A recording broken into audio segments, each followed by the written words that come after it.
সুপ্রভাত, good morning. আপনারা আছেন শিবের সাথে। তো গতকাল ডে 2-তে আমরা ওই সুন্দরবন ওই বোটে করে ঘুরেছিলাম। ডোবাঙ্কি ক্যাম্প, তারপরে বোটেই আপনার লাঞ্চ করলাম, তারপরে ফিরে এসেছিলাম। ফিরে এসে হোটেলে আপনার সেই একটা নাটকও দেখা হলো। তো গতকাল যেমন বলেছিলাম এই বোটের একটা আলাদা ভিডিও করা হবে, তো সেটাই আজকে দিলাম। তো আরও হয়তো 2টো ভিডিও হবে। তো এই বোটে করে আমরা কি দেখলাম সেটা একটা রিপিটেশনও কিছু কিছু এরিয়া আপনার মনে হতে পারে, কিন্তু এইটা একটু বেশি এক্সটেন্সিভ, মানে বোট রাইডের যে ভিডিওটা মনে হলে দেওয়া উচিত, নয়তো সুন্দরবন তো এটা নিয়েই। আর আমরা পুরো সারাদিন প্রায় 8-9 ঘন্টা স্পেন্ড করেছি, সেটা ওই 5-10 মিনিটে শেষ করে দেবো, সেটা মন চাইলো না। তাই জন্য এই 3টে ভিডিও আবার বানালাম। দেখুন কেমন লাগে আপনাদের।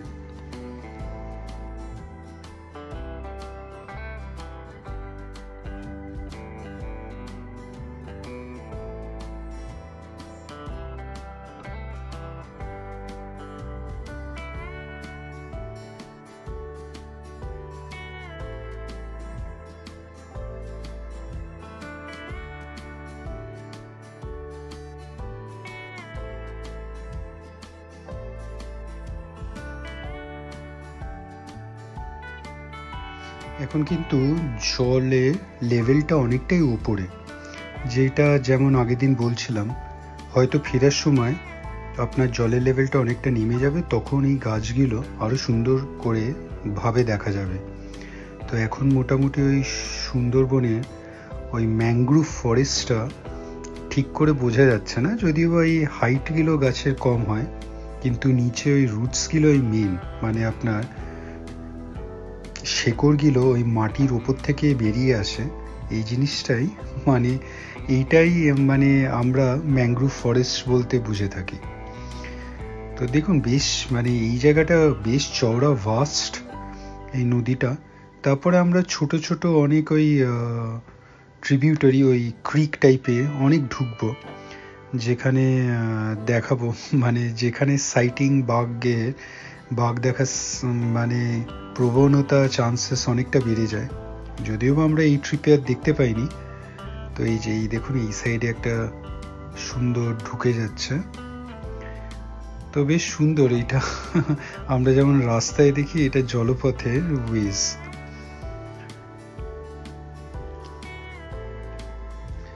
বেশ ভালোই। আমরা বোট তো নিয়েছি, আমরা 3 জনেই আছি বোটে। আপনাদের আগেও বলেছিলাম যে পারলে 2-3টে ফ্যামিলি নিয়ে আসবেন। তো এমনি ওয়েস্ট বেঙ্গল ট্যুরিজমের এইরকম 1 ডে, এই 1 নাইট 2 ডেজ বা 2 নাইটস 3 ডেজের এইরকম সুন্দরবনে প্যাকেজ হয়, ওয়েস্ট বেঙ্গল ট্যুরিজম করে থাকেন। আপনার ওই ধর্মতলা থেকে ওরা বাসে পিক আপ করে, তারপরে আপনাকে একটা জায়গায় নিয়ে গিয়ে ওখান থেকে বোটে নিয়ে যায়। তো ওই বোটেই থাকা, আপনার নাইট স্টে হয়। তো ওই রকম আমি করেছি ওদের ওখানে ফুড টুড সবই আপনার ইনক্লুসিভ থাকে ওই প্যাকেজে। আমি যখন করেছিলাম তখন নিছক অনেকই কম, প্রায় 2-2.5 হাজার টাকা পার হেড ছিল মনে হয়। তো এখন সেটা অনেকটাই বেড়ে গেছে। তো আজকে এখন যেটা হয়েছে এইরকম, এর থেকে আর একটু বড় বোট থাকে। তো এইরকম একটা পুরো বোটে আমরা 3 জন, অভ্যেসটা খারাপ হয়ে যাচ্ছে। এরপরে হয়তো আর ভিড়ভাড়টায় গিয়ে ঠিক মানিয়ে উঠতে পারবো না। এখন তো বেশ, এখন আস্তে আস্তে আবার জিনিসটা ভালো লাগতে লেগেছে। মানে পুরো নৌকোটা আমাদের, সেই রাজার হালে আমরা ঘুরে বেড়াচ্ছি, কেউ নেই আমাদের ডিস্টার্ব করার। অবশ্য বন্ধু বান্ধব থাকলে হয়তো অসুবিধে হতো না।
এই আমরা নেমে গেছি ডুবাংকি ক্যাম্পে। এখানে একটা ওয়াচ টাওয়ার আছে। আর এখানে যেটা বলছিলাম এটাকে ক্যানোপি ওয়াক বলে, সেটাই দেখছিলাম। তো বেশ অনেকটা কিন্তু এই প্যাসেজ ওয়েটা, এই ওয়াকওয়েটা। তো এই দেখুন এই সাইডে ছোট ছোট গাছ লাগানো হচ্ছে পুরোটাই দুপাশে। যতটা ভেতরে যাব আস্তে আস্তে দেখবেন আরো বড় বড় গাছ, পুরোটাই জঙ্গল। তো বেশ ভালো। একটা কথা বলে রাখি, এইখানে যেহেতু যদি আসাটা অবশ্যই দরকার, মানে উচিত, কারণ এই জায়গাটা সত্যি খুব সুন্দর। তো একটা জিনিস মাথায় রাখবেন যে জল, মানে অ্যাটলিস্ট এক একজনের জন্য 2 লিটার করে জল, ছাতা বা টুপি, এই জিনিসগুলো অবশ্যই নিয়ে আসবেন, কারণ এই জায়গাটায় বেশ গরম আর ওটা কাজে দেবে। ওটা না থাকলে বরং প্রবলেমে পড়তে পারেন। আর সানগ্লাসেস তো মাস্টই। তো এইটাও খুবই সুন্দর। আমরা জাস্ট এখান থেকে ঢুকছি ভেতরে। গতকালও দেখিয়েছি, অনেকটাই এরিয়া এটা। এখন এই কোভিড টাইমসে আপনার একটু ভিড়টা কম, আর যেহেতু আমরা প্রাইভেট বোটে ঘুরছি তাই জন্যে এমন সময় আসছে ওই পুরো গ্রুপ মানে আসছে না বলে হয়তো আমরা বেশ এই সুযোগটা পাচ্ছি খুব ফাঁকায় ফাঁকায় ঘুরে নেবার। এটাও বেশ ভালো একটা প্লাস পয়েন্ট হয়েছে আমাদের জন্য।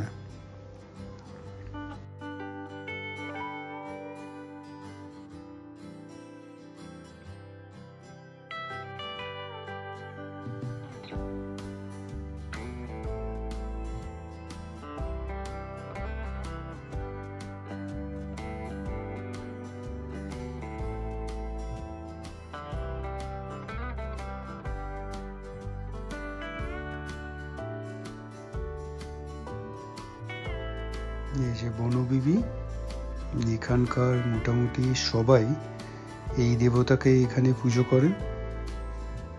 বনবিবি এদের বাঘের থেকে রক্ষা করে। তো এই জায়গাটা খুবই সুন্দর। গতকালও দেখিয়েছি এই জায়গাটা, সেই ক্যানোপি ওয়াকটা খুব সুন্দর, কিন্তু বেশ অনেকটা স্ট্রেচ, অন্তত 1 থেকে 2 কিলোমিটার হবে হাঁটা পথ যদি আপনি আপ অ্যান্ড ডাউন করেন, তার বেশিও হতে পারে একটু। সেই জন্যই বললাম ওই টুপি জল অবশ্যই ক্যারি করবেন। কিন্তু এই জায়গাটা খুব সুন্দর, আমার বেশ পছন্দ হয়েছে।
যেহেতু ডিস্টেন্স অনেকটাই, মাঝে মাঝে কিন্তু এরকম সিটিং এরিয়া করা আছে, মানে শেডেড এরিয়া, মানে আপনার যদি একটু কষ্ট হয় এতটা একটা স্ট্রেট যেতে, তো এখানে বসে একটু রেস্টও নিয়ে নিতে পারেন, এরকম অনেক আছে। তো ভালোই বানিয়েছে এটা। আর পুরো তার দিয়ে ঘেরা, মানে বাঘ যদি চলেও আসে আপনাদের অ্যাটাক করতে পারবে না।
এই যে আমরা এক্সট্রিম এন্ডে চলে এসেছি, হয়তো এই সাইড দিয়েও এক্সিট হতে পারে, কিন্তু এখন যেহেতু মেনটেনেন্স চলছে, এইখানটায় গেটটা তো লকড, তাই আমাদের আবার ফিরে যেতে হবে যে এই সাইড দিয়ে ঢুকেছি। কিন্তু আমার যদ্দূর মনে পড়ছে, আমি শিওর নই, যে আগেও আমি ডোবাংকিং ক্যাম্পে, যেমন বললাম সুন্দরবন আগেও এসেছি, তো তখন মনে হয় এক সাইড দিয়ে ঢুকতাম আর এক সাইডে বেরানো হতো, হয়তো এইটাই হয়তো এক্সিট ছিল। বোটটা আপনাকে যেখানে নামাবে, তারপরে আপনাদের নামিয়ে হয়তো বোটটা ঘুরে এই সাইডে এসে আপনাদের পিক আপ করবে, এইরকমই হয়তো অপশন হয়। আমি ভুল হতে পারি, সেটা কনফার্ম করতে পারছি না। তো যাই হোক, আমাদের আবার ওই একই রাস্তায় ফিরে যেতে হলো, কারণ ওই সাইডটা লকড। তো বেশ বেশ ভালোই ঘোরা হলো, বাঘের দেখা মিলল না, কিন্তু এই জায়গাটা একটা বেশ ভালো এক্সপিরিয়েন্স, এই ক্যানোপি ওয়াকটা।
জায়গাটাও কিন্তু খুব সুন্দর সাজানো গোছানো। দেখুন উপরে সেই ছোট ছোট ওই প্লাস্টিক বটলে কেটে কেটে আপনার মাটি দিয়ে ছোট ছোট চারা লাগানো, হয়তো ফুলের গাছ, হয়তো এখন যদিও বা দেখা যাচ্ছে না, কিন্তু এখানে প্রভিশন করা আছে।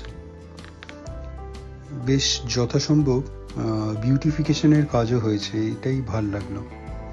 তো এই যে স্পটেড ডিয়ার এখানে অনেকই দেখতে পাওয়া গেছে। আমরা লাকি যে এগুলো এই সময় একদম এই আপনার এই রেলিংয়ে আমাদের ঠিক পাশে চলে এসেছে। এই দেখুন প্রচুর, অনেক।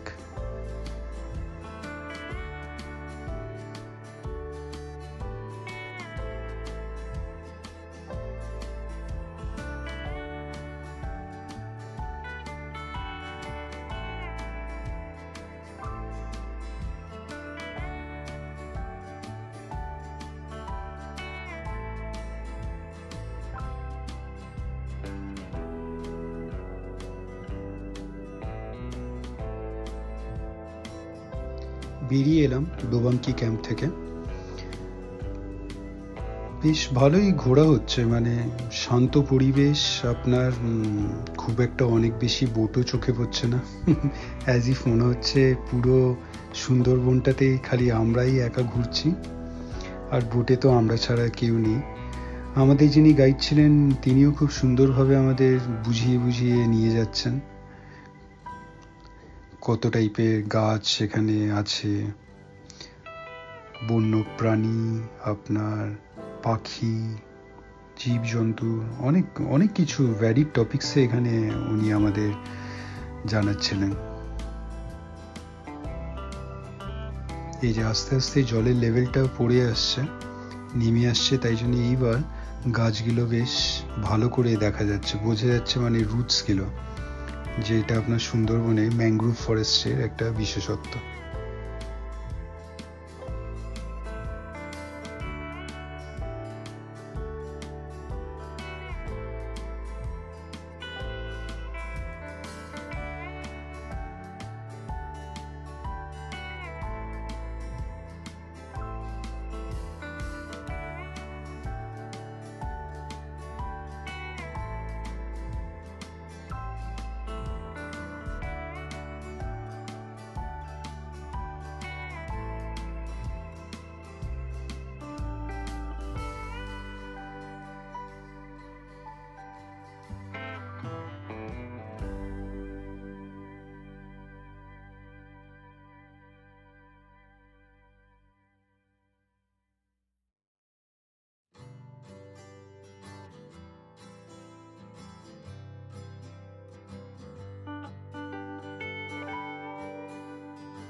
এই ডান হাতের এরিয়াটা দেখুন, এটা কিছুক্ষণ আগেও কিন্তু জলে ডোবা ছিল, এখন জলের লেভেলটা আস্তে আস্তে নামাতে এই জায়গাগুলো ডাঙা বেরিয়ে আসছে, বেশ সুন্দর লাগছে। এখান থেকে এই বাগডাক গেলে এখানে আপনার পাগমাকগুলো দেখতে খুব ক্লিয়ারলি বোঝা যায়। আমরাও দেখেছি পাগমাকস। দারুণ এক্সপিরিয়েন্স, জঙ্গলের মধ্যে দিয়ে যাচ্ছে, আর কি সুন্দর এই ক্রিকগুলো দেখে মনে হচ্ছে যেন আর্টিফিশিয়ালি রাস্তা করে দেওয়া, ছোট ছোট এক একটা স্ট্রিট, অ্যাজ ইফ।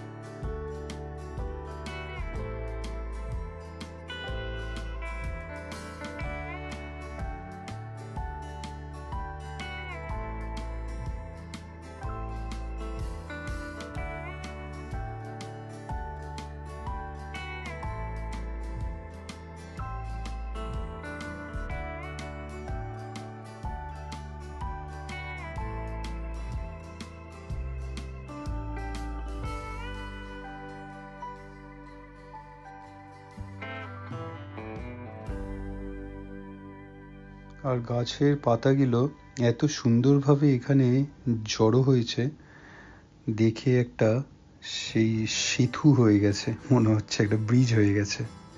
দূর থেকে দারুণ সুন্দর লাগছিল এটা। এইবার আমরা ওইখান থেকে এসে, ওই ক্রিকটার থেকে এসে এই মেন রিভারটায় পড়লাম। বিশাল চওড়া এটা। দেখি আবার কিছুক্ষণের মধ্যে হয়তো আরেকটা ক্রিকে ঢুকে যাব।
এখানে দেখুন গাছের পাতা দিয়ে একটা লম্বা সেতু হয়েছে।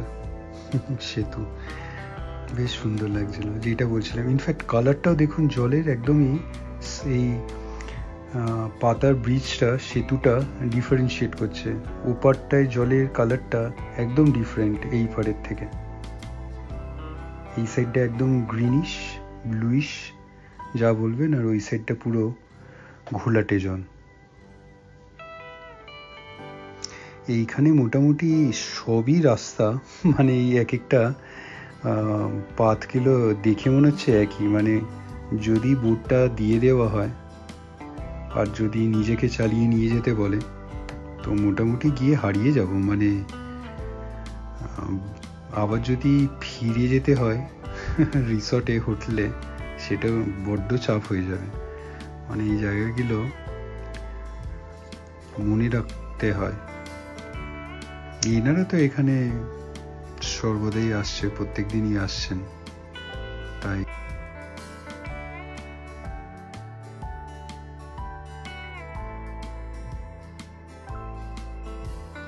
ঠিক আছে, আজ এত অবধিই থাকুক। কালকে এর কন্টিনিউশন পরের ভিডিওটা নিয়ে আসবো। ভালো থাকবেন।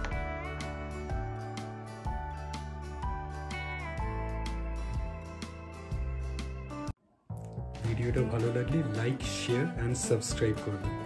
সাবস্ক্রাইব করার সময় ওই বেল আইকনটা ক্লিক করবেন, তাহলে ইনস্ট্যান্ট নোটিফিকেশন পেয়ে যাবেন যখনই কোনো ভিডিও এই চ্যানেলে আপলোড হবে।